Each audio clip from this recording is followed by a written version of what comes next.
de los primeros temas de la guía, primeras cuestiones, si se quiere, de la materia, y vamos a introducir el trabajo práctico de laboratorio para que ya lo puedan ir haciendo. Tienen 15 días, es decir, lunes que viene, no el otro, para enviar el informe. Yo, a ver, déjenme chequear si les subí. ¿Profe? ¿Sí? ¿Grupos de cuántos era? Y cursos grandes permitimos hasta 10.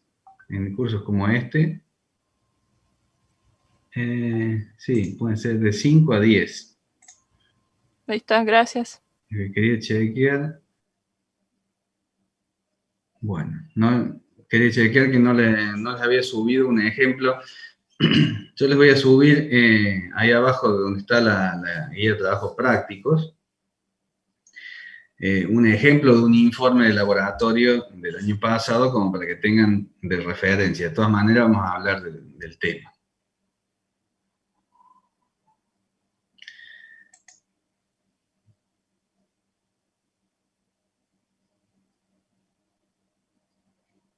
Bueno.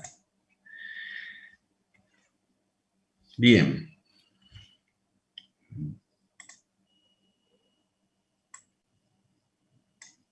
Bueno. El tema de los laboratorios es... no van a ser presenciales, no, salvo, no sé, algunas materias muy específicas, como química, que no tienen otra manera de hacerlo, pero los laboratorios van a ser, en el caso de este primer laboratorio, no va a ser virtual, va a ser un laboratorio real, pero que van a hacer en su casa, o sea, no presencial en la facultad, sino un laboratorio real para afianzar todos los conceptos que habrán visto en el teórico y lo que les voy a recordar o remarcar yo en este momento, en esta clase. Va a ser un laboratorio real, pero que cada uno puede elaborar en su casa. Después tienen que coordinar, sí, un informe común del grupo, el encabezado, digamos, donde está toda la información conceptual, introducción conceptual, como van a ver en el ejemplo que les voy a subir. Eso es común, pero después cada uno de los integrantes pone su foto, sus cálculos y una tabla resumen donde están todos los integrantes con cada uno de los parámetros de cada uno para poder comparar. Y una conclusión de cada uno y una conclusión general. Toda esa estructura del informe la van a poder ver en el ejemplo que les voy a subir.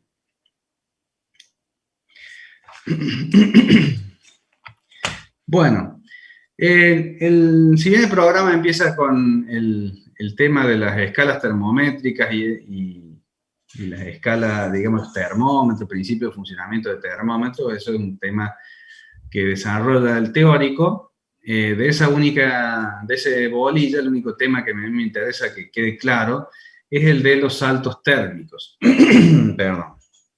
¿Por qué el salto térmico es importante? Salto térmico, también llamado delta T o diferencias de temperatura, son sinónimos.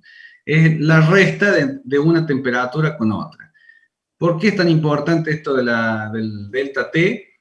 Porque todos los cálculos energéticos, la mayoría de los cálculos de sistemas termomecánicos, en la realidad dependen de justamente ese salto térmico, no tanto de las temperaturas puntuales. No importa si el agua está a 20 grados o a 30, lo importante es que si hay que calentarla, ¿cuánto es el salto térmico de ese calentamiento? No importa si está a 10 y hay que llevarla a 20, perdón, o si está en 20 y hay que llevarla a 30. Lo importante es que el salto térmico es 10. ¿Por qué? Porque la cantidad de energía que hay que agregar es equivalente a ese salto térmico y no depende de la temperatura puntual. Entonces, como les decía al principio, lo que a mí me interesa desde el punto de vista práctico de la primera etapa es aclarar una cuestión respecto a ese salto térmico. Primero decir que un salto térmico delta T es una diferencia entre una temperatura, llamémosle final, menos una temperatura inicial, o una temperatura de salida menos una temperatura de entrada. O simplemente una temperatura 2 menos una temperatura 1. Siempre una diferencia de temperaturas. Este sale el trazo grueso.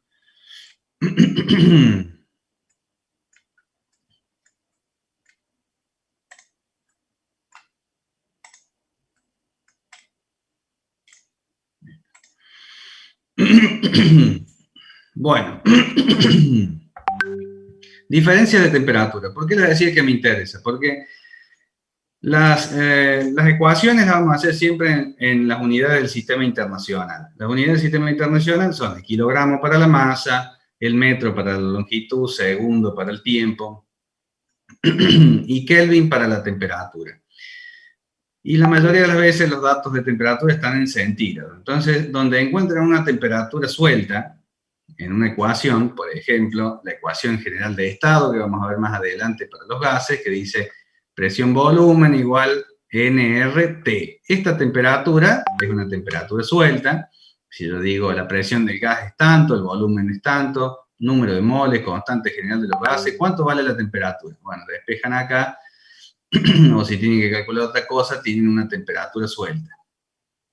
No una diferencia de temperaturas entre paréntesis como esto, T final menos T inicial. Esto es una delta T, una temperatura suelta. En ese caso, sí, no se olviden de, si tienen un dato en centígrados, bueno, 30 grados centígrados, supongamos, más 273, para calcular la temperatura en Kelvin, y eso sí, ponerlo en la ecuación. Cuando tenemos ecuaciones como la que trabajamos en la guía 2, normalmente tenemos delta T. Normalmente digo porque a veces esos delta T hay que hacerle distributiva y despejarlos para encontrar una temperatura puntual, y bueno, ahí sí hay que tener cuidado. Pero como generalmente el salto térmico no se desarma, queda entre paréntesis, es válido aclarar que partemos de un ejemplo. Supongamos una temperatura 1 en centígrados de 10 grados y una temperatura 2 o temperatura final de 20 grados. Si yo hago un salto térmico de esto, temperatura 2 menos temperatura 1, voy a tener 20 menos 10, 10 grados centígrados. Ahora, ¿qué pasa si hago el salto térmico en Kelvin? Estos 10 grados serán más 273, 283 Kelvin. Estos 20 grados más 273 serán, perdón, 293 Kelvin. Y si yo hago el salto térmico, delta T en Kelvin, 293 menos 283 siguen siendo 10 Kelvin. Pero el número es el mismo. Entonces, esto lo quiero aclarar porque, como dije al principio, normalmente los datos de temperatura están en centígrados, pero cuando hay delta T, van a ver que yo hago simplemente la resta entre los dos números en centígrados y pongo Kelvin. ¿Por qué? Porque con esta pequeña demostración sabemos que los delta T tienen valores absolutos iguales. ¿Qué es lo que no hay que hacer? Que sería un error, que lo he visto en los exámenes, por eso lo menciono. Cada error común que yo voy viendo lo voy mencionando en las clases para que año tras año se vayan depurando. Un error común es decir, bueno, voy a calcular el delta T en Kelvin, calculo en centígrados y después a esto le sumo 273. Y digo que el delta T en Kelvin es el delta T en centígrados más 273, 283 Kelvin. Eso está mal. Si ustedes se quieren tomar el trabajo, bueno, pasan las dos temperaturas a Kelvin y hacen la resta. Y si no, se acuerdan de lo que yo les dije, que los delta T en Kelvin y en centígrado dan lo mismo, del mismo número, y entonces hacen directamente la resta en centígrado y le ponen la unidad Kelvin para poder simplificar en la ecuación. ¿Está bien? O sea que, resumen de esta primera parte, los delta T son importantes. ¿Qué es un delta T? Un salto térmico, una diferencia de temperatura. ¿Por qué es importante? Porque vamos a ver que aparecen un montón de ecuaciones. La cantidad de energía que vamos a calcular en un sistema para que pase tal o cual cosa, generalmente depende del delta T y no de las temperaturas puntuales. No, esta aclaración que les hago yo no está en la guía. No, en la guía de Educo, las que yo les he subido ahí en la página, en la aula virtual son las guías de trabajo práctico, ¿no? Este detalle no lo he visto, pero bueno, ténganlo en cuenta. Bueno, ¿alguna duda de esto? No, profe. Bueno, voy a poner a grabar la clase. Bueno, antes de grabar, no sé si les dije la clase pasada, algunos profes graban la clase, otros no. ¿Por qué? Porque hemos tenido la experiencia de que cuando empezamos a grabar las clases y se las dejamos disponibles, la afluencia de alumnos a las clases normales baja. Y eso porque dicen, bueno, no presencio la clase, después la veo, total está en link, y la realidad es que eso no pasa, quieren ver todas juntas cerca del parcial y aparecen todas las dudas ahí. Entonces, acá hay un compromiso. Yo no tengo problema, pongo a grabar las clases, las subo al canal, les pongo el link en el aula virtual, pero siempre y cuando yo vea que la cantidad de alumnos en las clases normales es la que tenemos hoy, o más o menos, digamos. Puede haber alguna diferencia, pero si yo voy notando que cada vez hay menos alumnos, voy a interpretar de que eso está incentivado porque está la clase grabada. Entonces, ahí, digamos, lo voy a dejar de grabar. Pero si se mantiene la afluencia de alumnos en una cantidad razonable, bueno, yo las dejo para que eventualmente algunos, en ciertas circunstancias, no pudo asistir a una de las clases, la puede recuperar o si asistió y tiene alguna duda, volver a verla. Me pregunta, ¿cuál es la clave de matriculación? Este año se matricularon todos de manera automática. Todos deberían estar pudiendo ver el aula. ¿Vos no podés ver el aula, Tomás? Este año la matriculación la hizo cómputos de...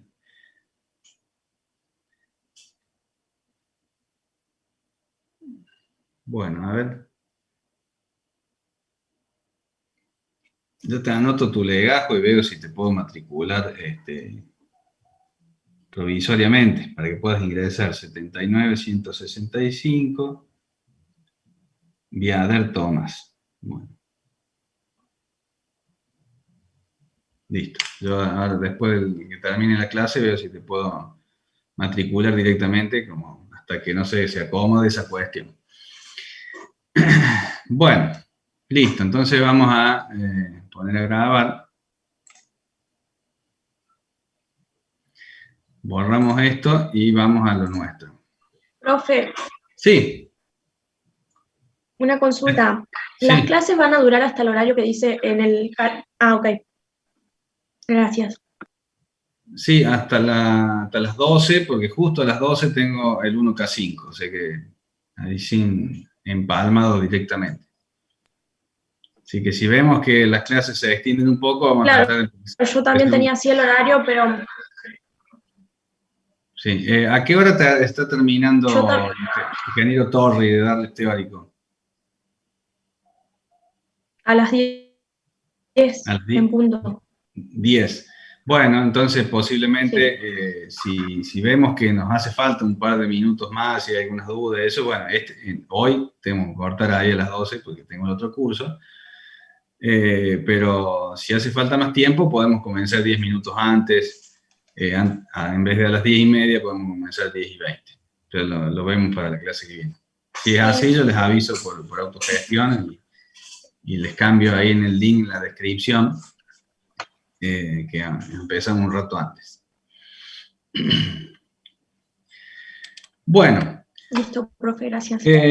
La introducción a la guía 2 la vamos a hacer directamente a través del trabajo práctico de laboratorio. Yo voy a ir describiendo cada uno de los pasos del trabajo práctico de laboratorio y vamos a ir mechando los conceptos y las cuestiones que nos hacen falta, no solamente para resolver el laboratorio, sino que es la base de casi todos los ejercicios que están en la guía, salvo los que tengan conversión de estado, líquido sólido, calor latente, que eso ya lo vamos a ver la clase que viene. Pero, digamos, lo que veamos hoy va a ser para el laboratorio para hacer una gran cantidad de ejercicios, por lo menos la base conceptual de muchos de ellos. Bien, la primera cuestión es recordar o aclarar el concepto de energía. Me pregunta la guía. Sí, yo subí 2 guías. Evelyn me pregunta. Tenemos la guía del año 20 y la del año 19. ¿Por qué le subí las 2 guías? Porque la del año 20 es la oficial para dictado de clases virtuales, que la elaboraron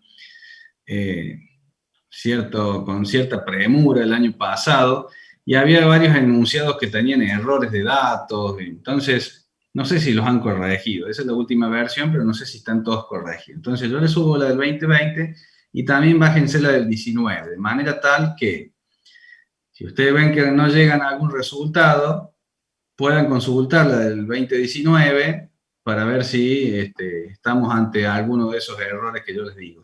De todas maneras había una fe de ratas ahí también. Pero por eso están las 2 guías, pero son equivalentes. Guíense por la del 2020, porque tiene sobre todo ejercicios resueltos también.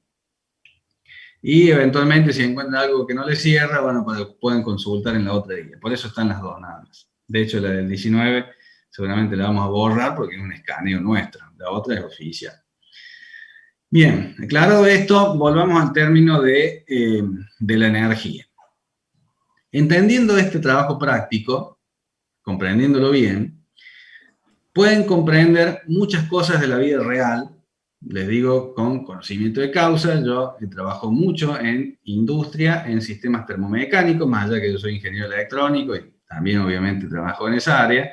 También por una cuestión de la vida ahí, me derivé hacia los trabajos de termomecánica. Entonces tengo muchos ejemplos reales para traer a medida que vayan surgiendo algunos ejercicios que parecen simplemente enunciados, un ejercicio más. No, tengo por ahí algún ejemplo bien práctico y real que me ha tocado desarrollar a mí, lo traigo a la clase para que ustedes vean la gran aplicación y gran utilidad que tienen los conceptos y las ecuaciones que aprendemos en esta guía 2.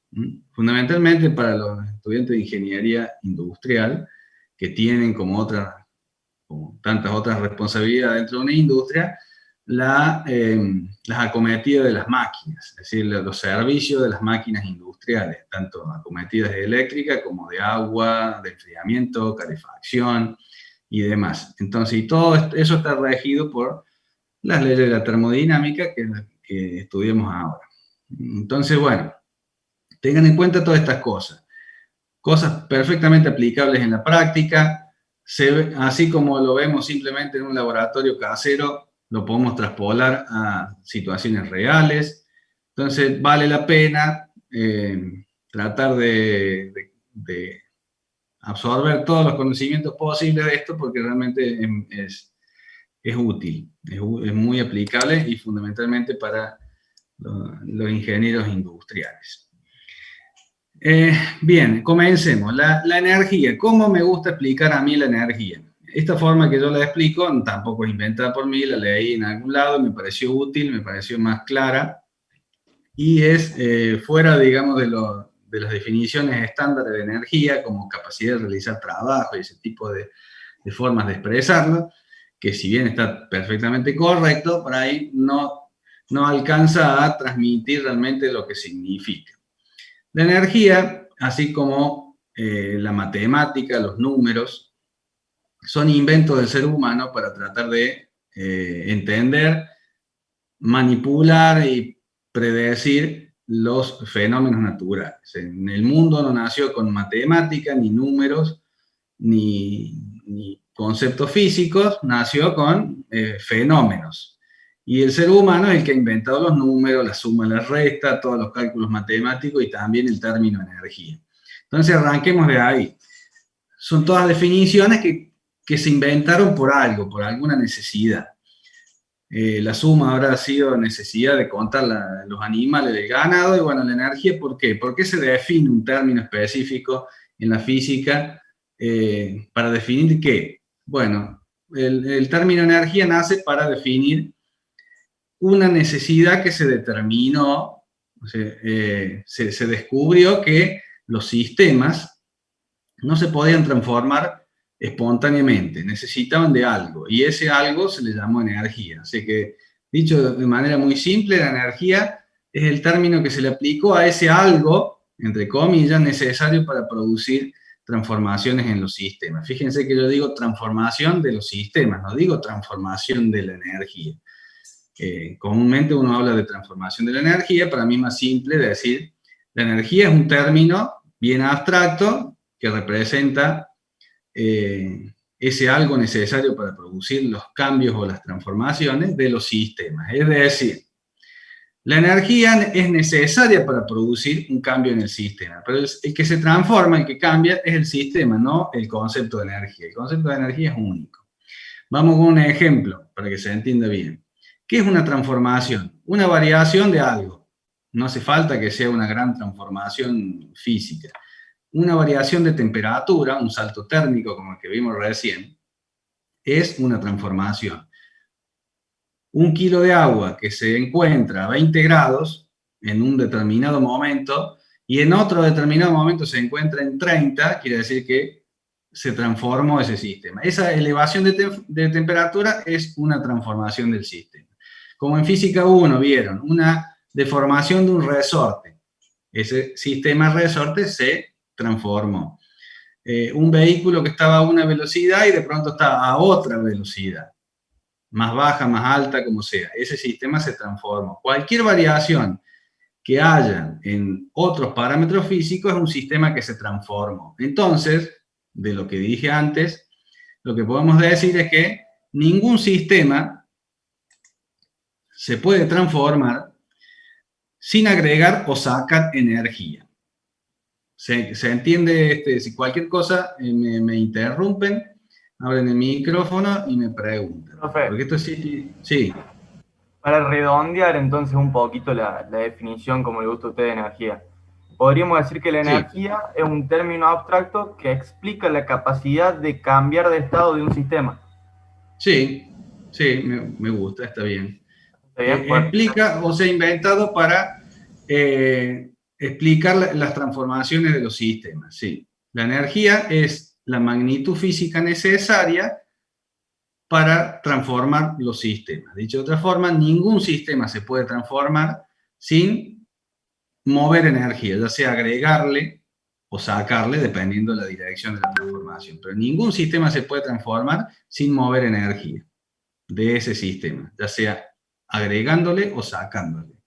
De esa manera, ¿por qué me gusta hacerlo así? Porque el concepto de energía es muy importante y si se le agregan cosas alrededor, más que aclarar, lo oscurecen, lo envuelven en cosas y después se hace inaccesible. La energía, de hecho, la conservación de la energía, de la forma clásica, dice que la energía no se puede destruir ni se puede crear, sino que la energía se transforma. Bueno, para mí eso es, como decía un profe mío, confunditorio.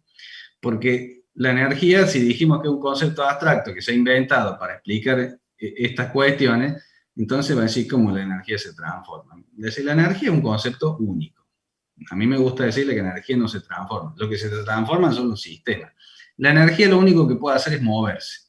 Entonces yo digo, la conservación de la energía me parece más fácil entenderla como una comunidad de joules, pónganle la cara que quieran, pero un universo con una cantidad de joules constante. Ninguno puede nacer, ninguno se puede morir, una comunidad de joules que tiene esa restricción, siempre son la misma cantidad. Lo único que pueden hacer es moverse de un lado a otro. Y en ese movimiento van transformando los sistemas. ¿Está bien?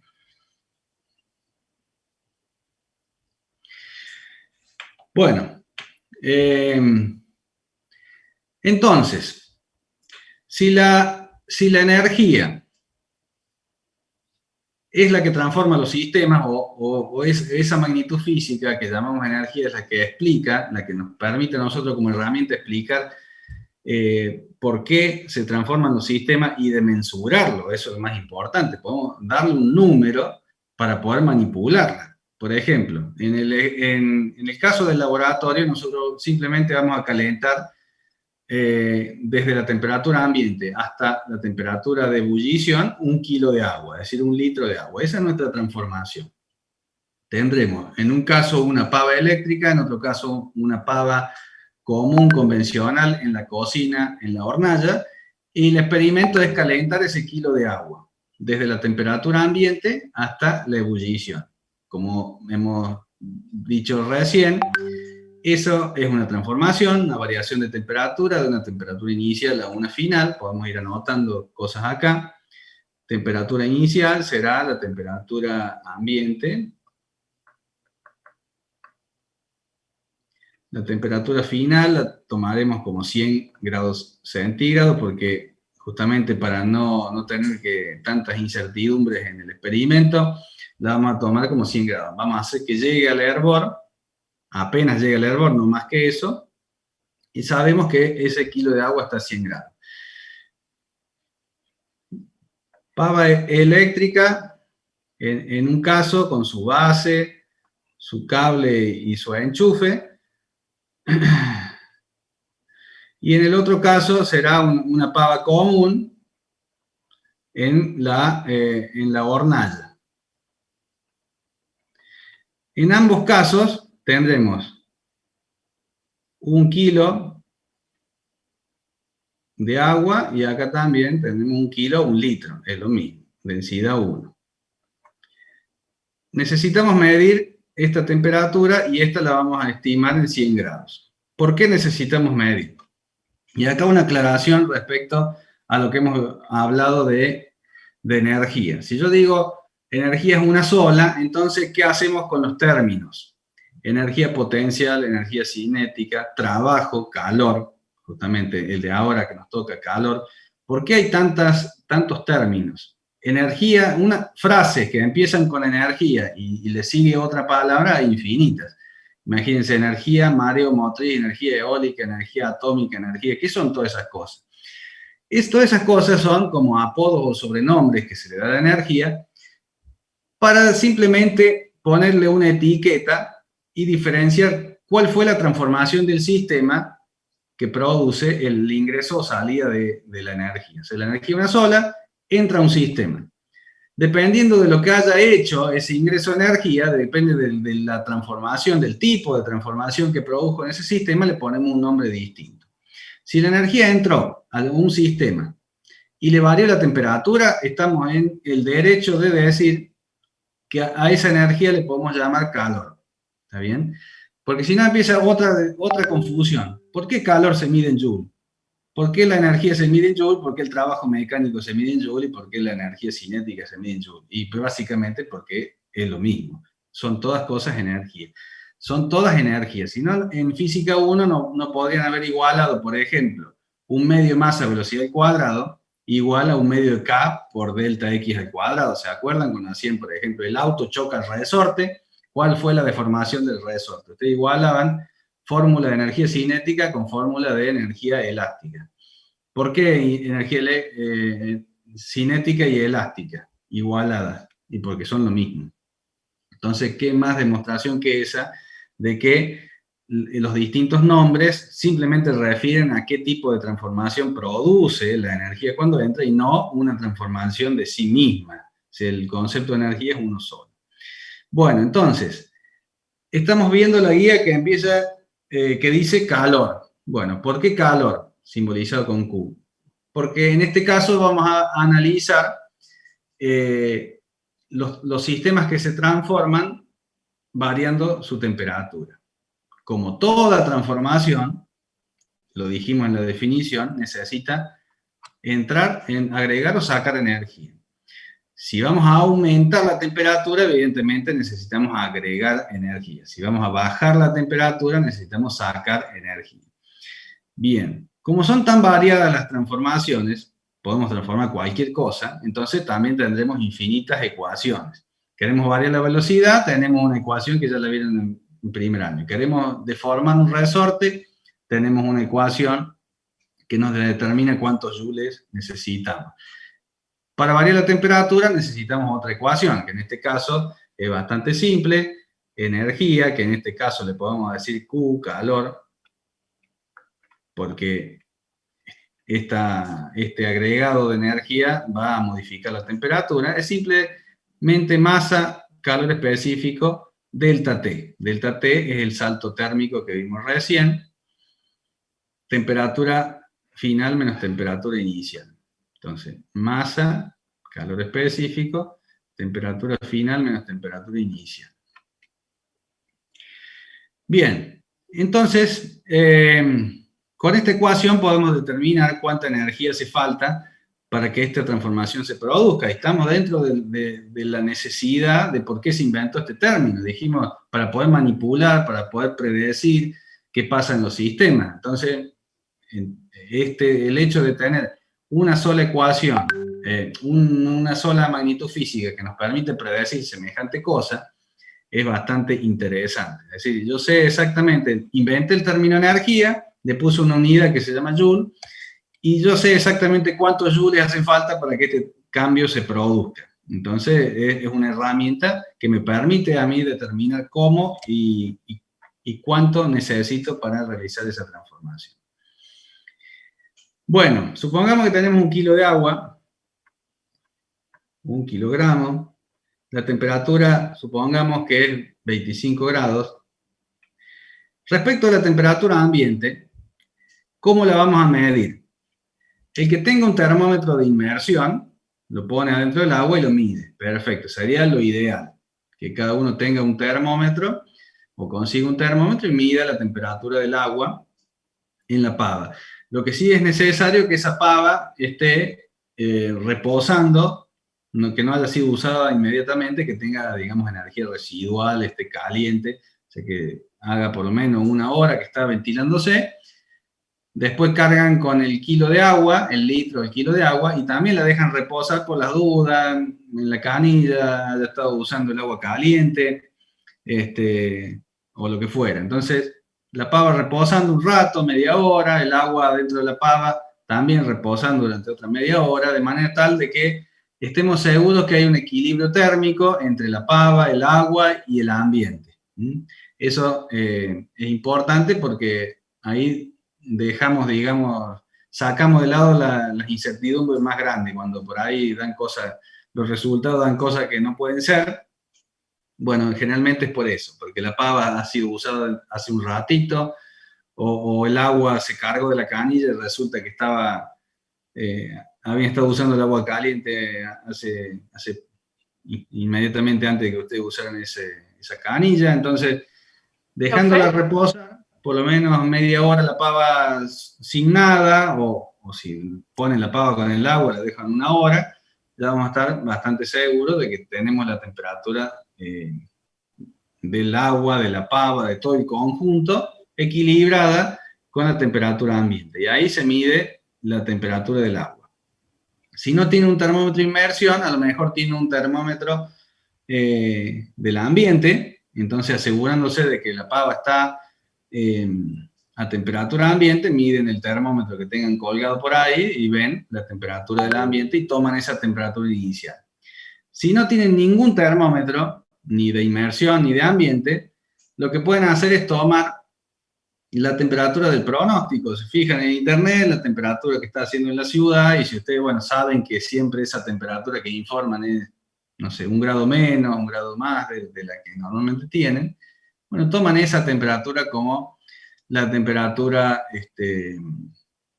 inicial. Lo que sí, acuérdense, si toman la temperatura del pronóstico, es la temperatura que hace afuera, no adentro. Entonces, eso surgió de un intercambio con algunos alumnos, entonces, bienvenido sea el comentario. Si ustedes no tienen termómetro y van a usar la temperatura del pronóstico, dejen la pava con el agua afuera, directamente afuera, la dejan ahí en el balcón o en el patio, abajo de la galería, donde sea, en la ventana, como dice Delfina, la dejan un rato y van a estar seguros de que, por más que después la pongan adentro y hagan el experimento, en ese ratito que demoran en hacer el experimento no cambia nada. Pero ustedes ya saben que parten de una temperatura estable, lo más parecida posible a la que van a tomar del sistema meteorológico. ¿Está bien? Así que de esa manera ustedes van a medir o estimar la temperatura inicial. La temperatura final, como van a dejar que hierva, va a ser 100 grados. Entonces ahí ya tienen el delta T. Supongamos acá con 100 menos 25K, o sea que tienen acá 75. Acuérdense que yo resto los centígrados y le pongo Kelvin por lo que vimos al principio. ¿Qué falta? El calor específico. ¿Qué es el calor específico? En principio lo vamos a tomar como una constante que tiene cada uno de los materiales. Está la tabla de calores específicos al fondo en la guía, en la última hoja. El del agua es 4190 Joule por cada kilogramo y cada Kelvin. Entonces esto es lo que vamos a poner acá, 4190 Joule por cada kilogramo y cada Kelvin. Entonces se simplifican los Kelvin y los kilogramos y quedan solamente Joule. En este caso, 4190 por 75. 314.250. Bueno, fíjense qué simple es determinar cuánta energía nos hace falta para producir esta transformación que simplemente aumenta la temperatura.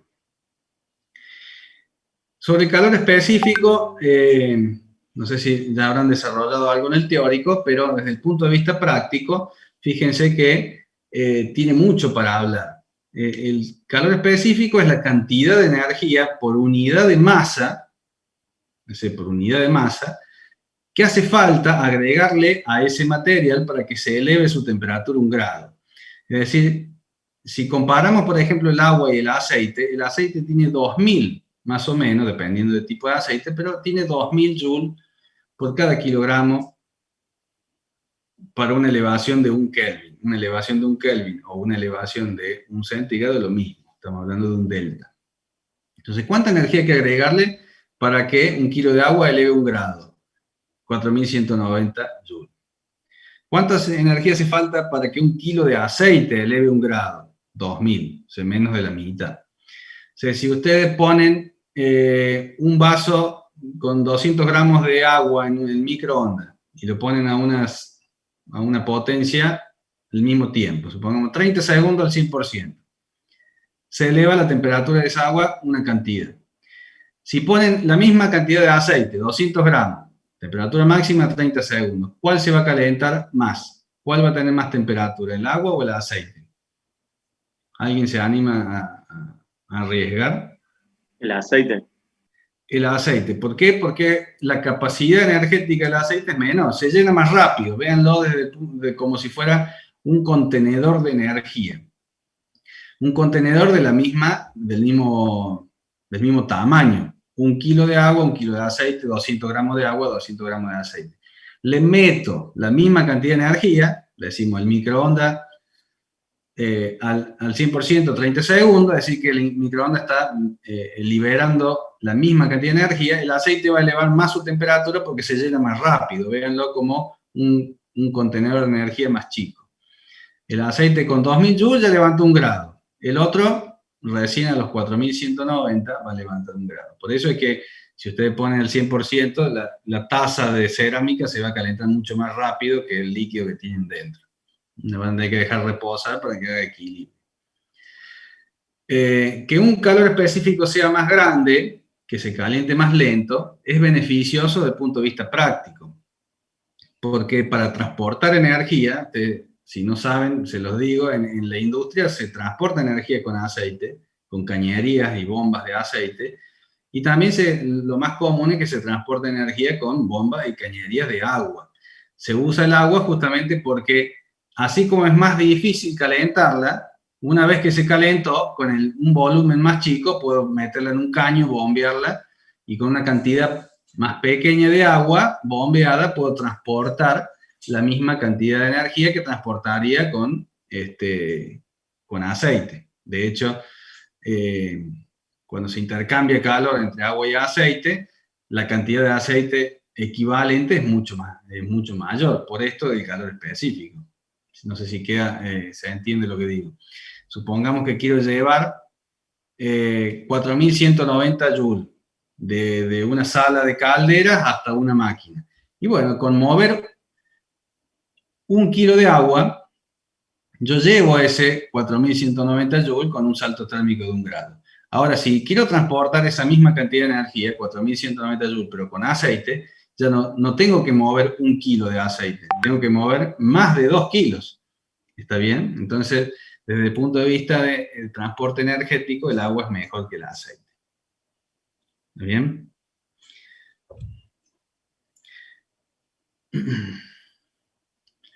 Bueno, tenemos la primera parte, es decir que Profe, todo el mundo... ¿Sí? perdón, pero yo le quería hacer una consulta. Por ¿Sí? ejemplo, los errores que puede haber, o sea, el margen de error, ¿lo ponemos en observaciones? Porque, por ejemplo, el kilo de agua, si no tenemos la balanza y lo medimos con un vaso medidor, ¿eso vamos colocando? Puede ser, sí, en la descripción de cada uno puede ser. Eso sí, traten de que sea lo más preciso. En la misma pava sabe tener algunas rayitas, por lo menos. Alguna forma. Sí, eso es más fácil de encontrar, algún elemento alguna Ahí está. mamadera, no sé, siempre hay algo que tiene alguna forma de calcular el volumen. Ok, gracias. O de última, con un vaso bien cilíndrico, miden la sección del fondo y la altura y con eso calcular el volumen. Y, digamos, rebuscársela para que el volumen sí sea lo más preciso posible. Porque ahí sí, si tenemos variaciones grandes, ahí sí los números se van a dispersar bastante. Bueno, una vez calculada la cantidad de energía necesaria, la idea del práctico es calcular eficiencia de los sistemas, introducir el concepto de potencia y calcular la eficiencia del sistema, que es tan importante hoy en día, la eficiencia energética. Uno escucha hablar de eficiencia energética, ahorro de energía, evitar desperdiciar energía, perder energía. Bueno, entonces hay que aclarar todos esos términos porque la pérdida de energía literalmente no ocurre. La energía no se puede destruir, entonces no se puede perder.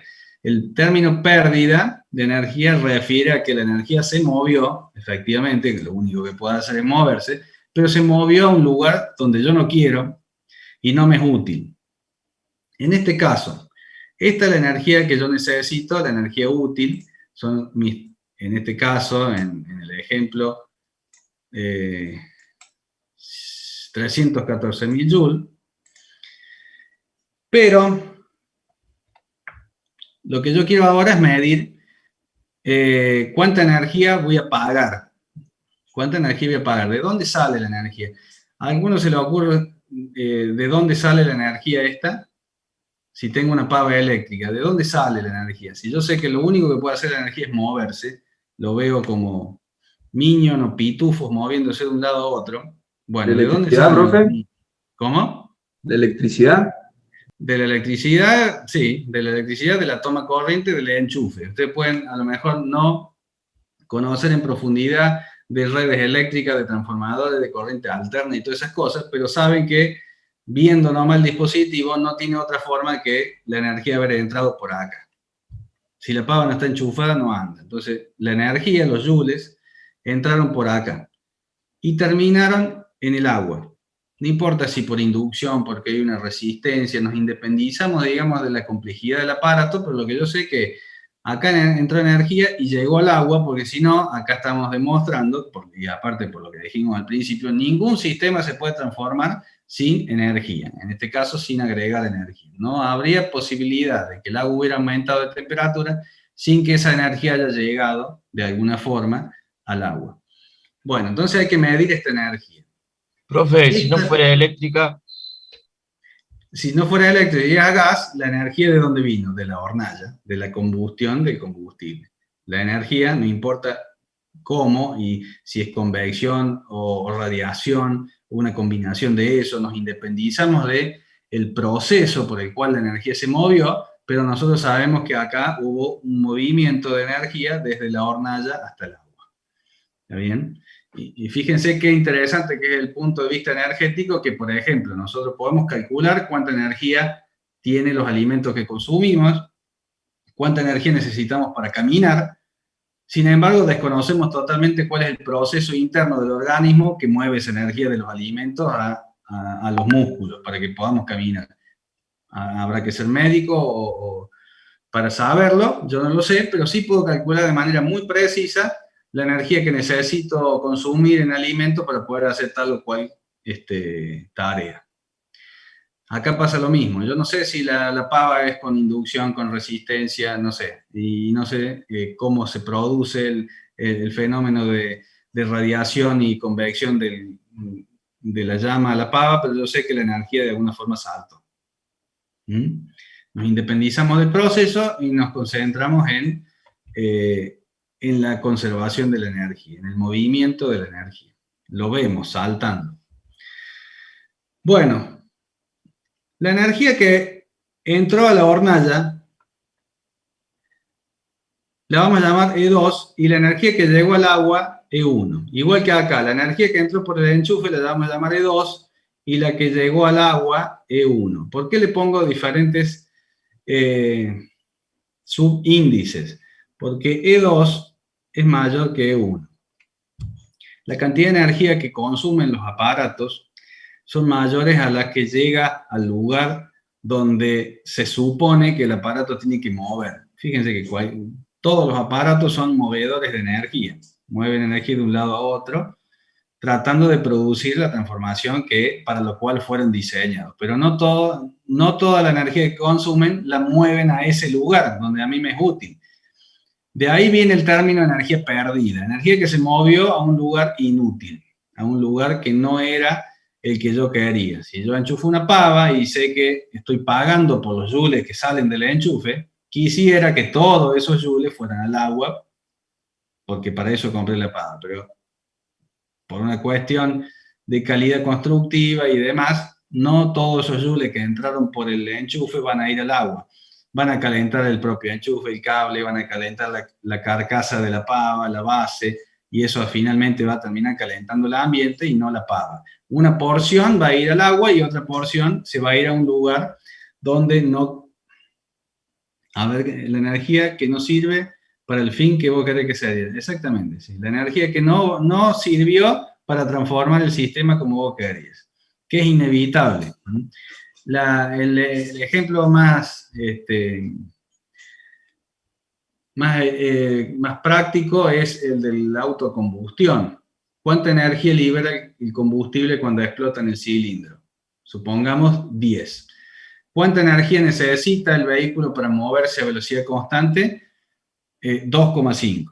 Es decir que el 75% más o menos de la energía que liberó el combustible en el cilindro no va a lo que yo quería, que era mover el vehículo, va a calentar los gases de escape y el agua del sistema de refrigeración. Es decir, tenemos un sistema tremendamente ineficiente en ese sentido. Bueno, el hecho de agregar la pava a gas y la pava eléctrica justamente es para que podamos comparar las eficiencias y las ineficiencias. Bueno, entonces, lo que yo quiero calcular... Tengo una pregunta, que no sé si es relevante, pero igual, la energía perdida de la hornalla, ¿se podría decir que se pierde en el ambiente, como que el calor de la hornalla se pierde en el ambiente? Claro, fue el ambiente, es decir, calentó el ambiente. A lo mejor uno no nota que el ambiente se calentó porque el delta T, al ser un volumen de aire tan grande, no lo note, pero efectivamente, si el ambiente estaba a 30 grados, a lo mejor estaba a 30,01, producto de la energía que le llegó de la hornalla. Efectivamente, así es. Ahí se fue.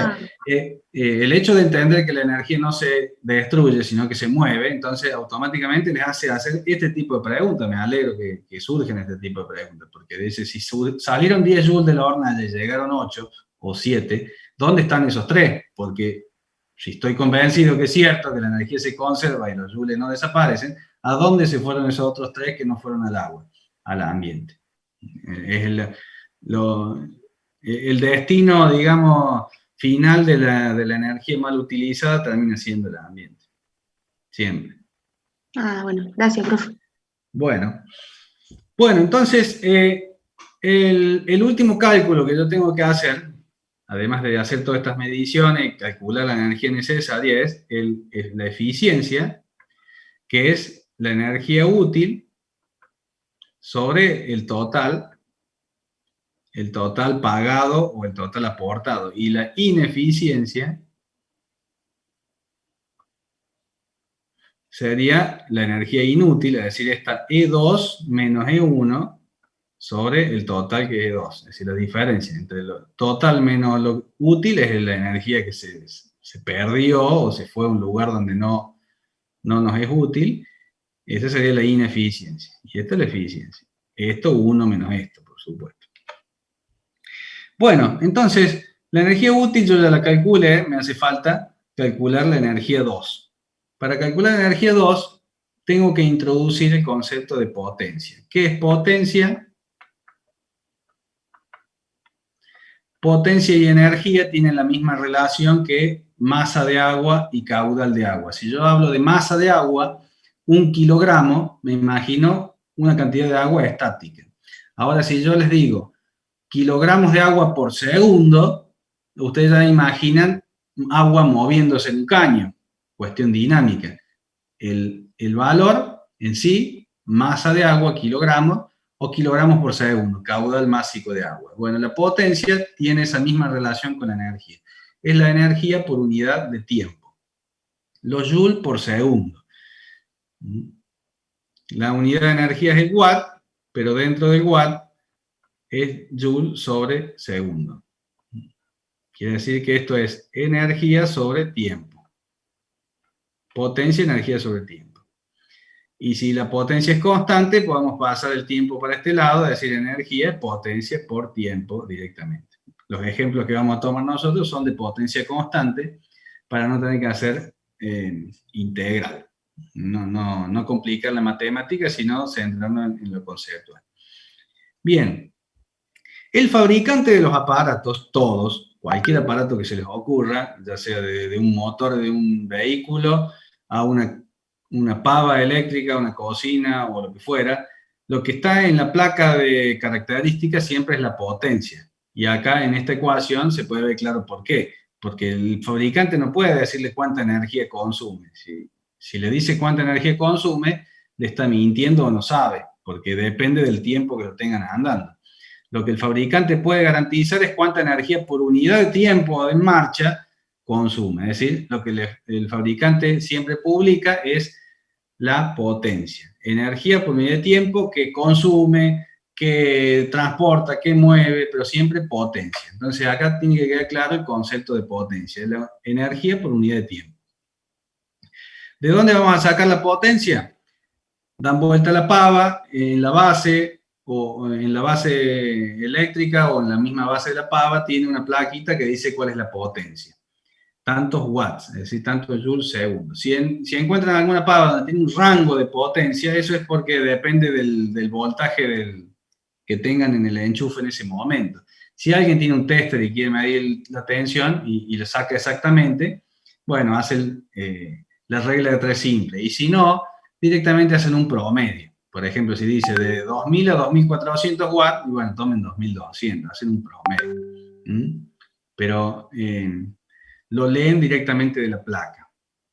En el caso de la hornalla a gas, lo que pueden hacer, o si no tienen el manual, si tienen el manual de la cocina o lo buscan en internet, se fijan la potencia del quemador. Y si no, toman una tablita que es aproximada, que es que una hornalla chica tiene 1000 kilocalorías hora, una hornalla mediana tiene 1400 kilocalorías hora, esto lo saqué del Enargas, y una hornalla grande, por supuesto, esto es nueva, si está sucia es otra cosa, así que ahí podemos ver algunas otras cuestiones. Bueno, ahí están las potencias. Si no las encuentran en los manuales de su propia cocina, si no lo pueden encontrar en internet, sería lo mejor sería que buscaran el manual de su cocina y ahí verifican la potencia de cada quemador. Y si no, toman esa tabla. Eso que les pongo ahí, kilocalorías hora, es la potencia. Pero en la ecuación tenemos que usar watt, joule sobre segundo. Sí, normalmente, por una cuestión de costumbre, los artefactos a gas, la unidad de potencia que usan es la kilocaloría hora, y los eléctricos el watt, pero no es que el watt sea exclusivo del eléctrico y las kilocalorías exclusivas del gas, no, son totalmente intercambiables. Yo puedo decir cuántas kilocalorías hora tiene una lámpara. Sonaría raro porque no es la costumbre, pero no estaría mal. Lo único que hay que hacer es convertir las kilocalorías hora en watt y listo, para saber la potencia. Y después, si tengo la potencia, como acá, supongamos que la potencia sea 2000 watts, que yo pongo 2000 joules sobre segundo, ¿cómo hago para saber la energía 2? Si ya tengo la potencia. Falta el tiempo. ¿Y cómo mido el tiempo? Con el cronómetro del teléfono. Pongo a hervir, apenas pongo la pava sobre la hornalla, o pongo el contacto de la pava eléctrica, empieza su funcionamiento, y en el mismo momento disparo el cronómetro del teléfono, y cuando empezó a hervir no hace falta ni siquiera que salte el termostato. Cuando empezó el hervor yo estoy ya seguro de que el agua está a 100 grados, entonces corto el termómetro y acá tengo la cantidad de segundos que ese dispositivo estuvo en funcionamiento. Entonces multiplico los segundos por los watts y tengo la energía E2. Bueno, Jazmín me pregunta, no entendí cómo calcular la energía útil. Bueno, esto sería la energía total que consume. Potencia del aparato por la cantidad de tiempo que lo estuve andando. La energía útil es la energía que calculamos de acuerdo a la ecuación que acabamos de aprender. Esto es, digamos, lo central en la guía 2. Calcular cuánta energía hace falta para aumentar la temperatura de algo.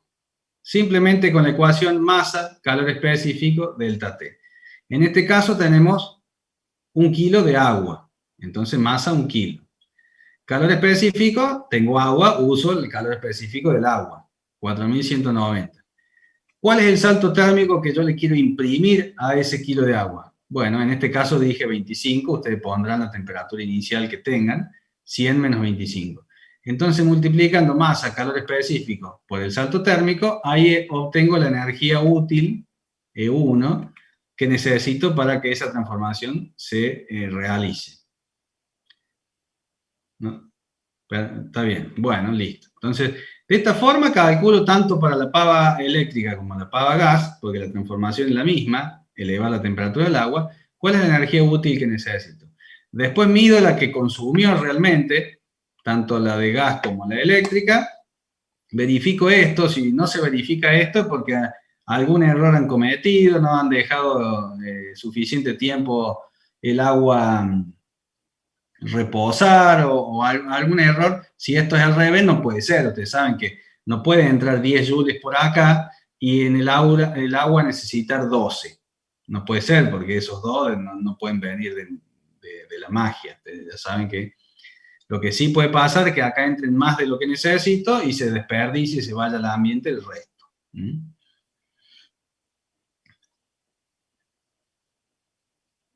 Bueno. ¿Alguna pregunta?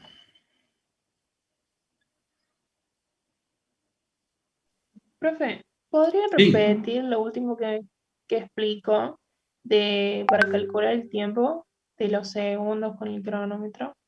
Bueno, entonces repasamos. La primera parte es calcular la energía útil. Entonces tenemos esta parte donde calculamos la energía útil necesaria. Después, como mi resultado final es calcular la eficiencia y la ineficiencia del sistema, necesito calcular la energía E2, la que el aparato consume. La ineficiencia, bueno, ahí vamos. Vamos a hacer un ejemplo y responder las dos preguntas juntas.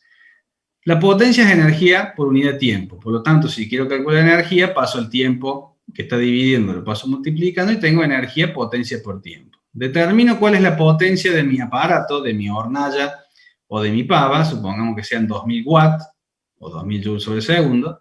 Entonces, para determinar la energía que consumió, necesito saber cuánto tiempo estuvo andando, porque esto lo dice el fabricante, le dice, cada segundo cada segundo que vos tengas mi dispositivo funcionando, va a consumir 2000 joules por cada segundo. Entonces, ¿cómo sé cuál es la cantidad total de joules que consumió midiendo el tiempo? ¿Desde cuándo hasta cuándo medimos el tiempo? El cronómetro arranca apenas prendo la pava, o apenas pongo la pava sobre la hornalla, ahí prendo el cronómetro. ¿Y cuándo paro el cronómetro? Cuando el agua empezó a hervir. Cuando el agua empezó a hacer ebullición, ahí corto el cronómetro. Entonces, digo, ¿cuántos segundos hay? Supongamos que tardó, no sé, 38 segundos. Bueno, entonces digo, la potencia 2000 por 38. Bueno, en este caso no podría ser. Vamos a poner un ejemplo más razonable. No podría ser 38 porque en ese caso E2 me da 76.000. Fíjense, vamos a hacer 314.000 para que dé algo razonable, dividido 2000. 190 segundos. Supongamos que estos son 190 segundos. Entonces ahí sí digo 2000 por 190, 2000 por 190. Digo 330.000. Incluso esto ya es demasiado eficiente. Digo E2 igual a 330.000. Entonces, en ese caso, la eficiencia sería 330 dividido 314, que es lo útil, dividido 330, 314 dividido 330, y estaríamos en una eficiencia de, acá lo multiplicamos por 100, para que den porcentaje, 0,95 o 95%. Y la ineficiencia sería E2 menos E1, es decir, cuánta energía se desperdició, y en este caso serían 30 menos 14, 16.000 joules, la ineficiencia. Acá tenemos 16.000 joules, que es la diferencia entre 330 y 314, dividido el total, 330.000. Que sería 1 menos esto, 5%. ¿Y qué conclusión sacamos? En este caso sería una eficiencia muy buena, seguramente le va a dar menos que esto, pero decimos, el 95% de la energía que yo pago, que yo consumo, de hacer del enchufe o de la hornalla, va a parar a donde yo quiero, y el 5% se desperdicia, calienta el ambiente. Obviamente van a ver que con las hornallas esto es más cercano al 50%, así que, pero bueno, eso quiero que lo vayan descubriendo. Si en el grupo todo el mundo tiene pava eléctrica, por lo menos alguno haga la prueba con gas. Yo quiero que por lo menos uno de cada grupo tenga el renglón con los cálculos hechos con la hornalla a gas, para que ustedes mismos puedan comparar las eficiencias y las ineficiencias de ambos sistemas. Si alguien se quiere tomar el trabajo de averiguar, de pasar los joules a kilowatt hora y calcular cuánto en pesos le costó, comparado con los metros cúbicos de gas, también sería una buena idea. Eso es opcional. Profe, disculpe, tengo una pregunta. Sí. ¿Está bien escribir la E1 y la E2 como temperatura inicial y temperatura final? ¿O cómo tendríamos que escribirlo? No, E1 y E2 no son temperaturas, son energía. Sí, E1 le puedes poner energía útil. La E1 es la energía útil. Y la E2 es la energía total consumida. ¿Está bien? Y en la ecuación de ineficiencia, ¿de dónde sacaríamos los datos de E1 y E2 entonces? Y son los mismos, esto. El E1 es este y el E2 es este. Son los mismos datos. En el caso de la eficiencia, vos tenés lo que realmente aprovechaste sobre todo, y en la ineficiencia lo que desperdiciaste sobre todo. El cálculo es el mismo, E1 es esto y E2 es esto. Por eso acá en el ejemplo de la ineficiencia dije 330.000 menos 314.000, 16.000. ¿Está bien? Los mismos números. Sí, ok, muchas gracias. Una columna que diga energía útil y otra columna de la planilla que diga energía total. y en otra columna tendrás diferencia o energía desperdiciada. Y ahí harás la diferencia entre la división entre útil sobre total y desperdiciada sobre total. ¿Quedó claro eso? ¿O expliquemos de vuelta? Borramos y hacemos de nuevo. Sí, profe, se entiende. Sí, profe, ahora sí. Ah, bueno, bueno. Bueno, no sé si queda alguna duda. El objetivo del práctico es que vean, entre comillas, cómo se mueven los joules. Es muy importante que los imaginen caminando por los cables o por las hornallas.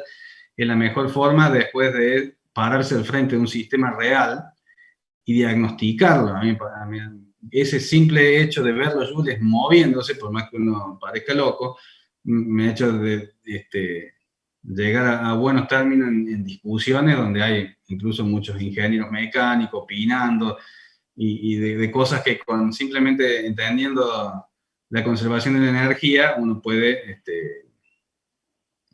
llegar a un diagnóstico real de un sistema que está teniendo problemas, por ejemplo. ¿Por qué el sistema de refrigeración de aceite en los centros mecanizados no funciona? Bueno, entonces, a ver, ¿dónde entra la energía?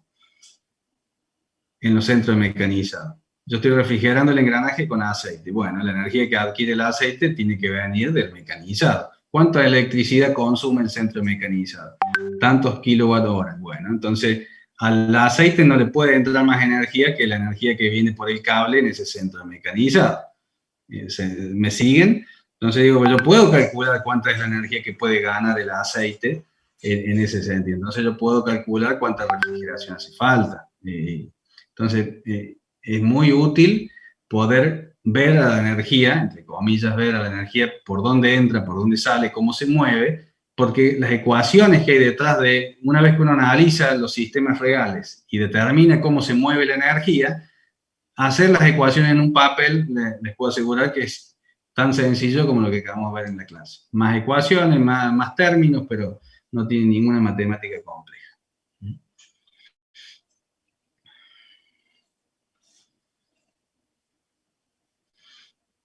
Bueno, ¿alguna otra pregunta?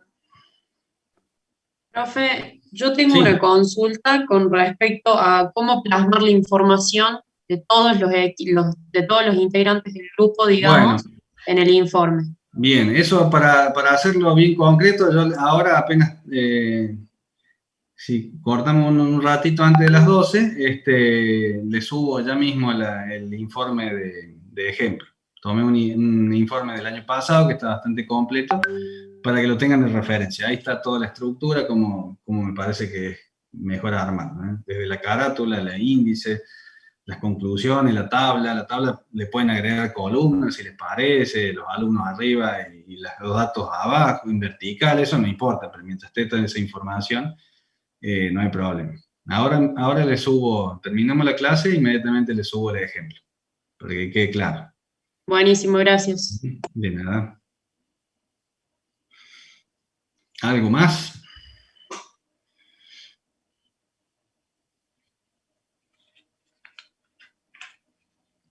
Bueno, no sé si les dejé el mail la clase pasada, por las dudas, se los vuelvo a escribir.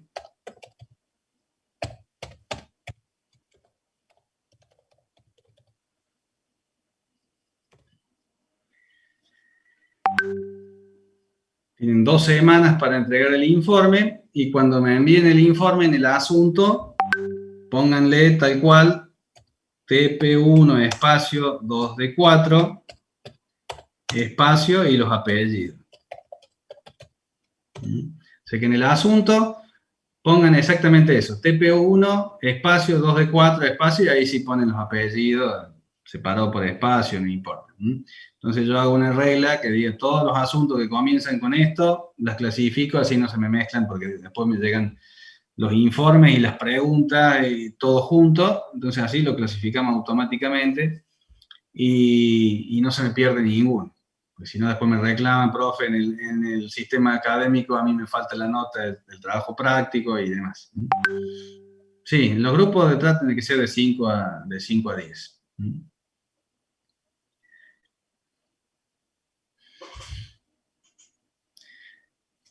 Bueno, dejamos de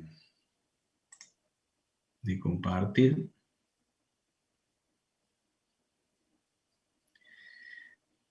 Bueno, estamos entonces, clase que viene, vamos a tratar de completar la variedad de ejercicios de la guía 2 para complementar esto, pero es muy importante que ustedes, si pueden hacer, no elaborar el informe, pero sí hacer el práctico en la semana y anotar en borrador las cuentas, va a ser mucho más fácil de que podamos ver los ejercicios que faltan ya con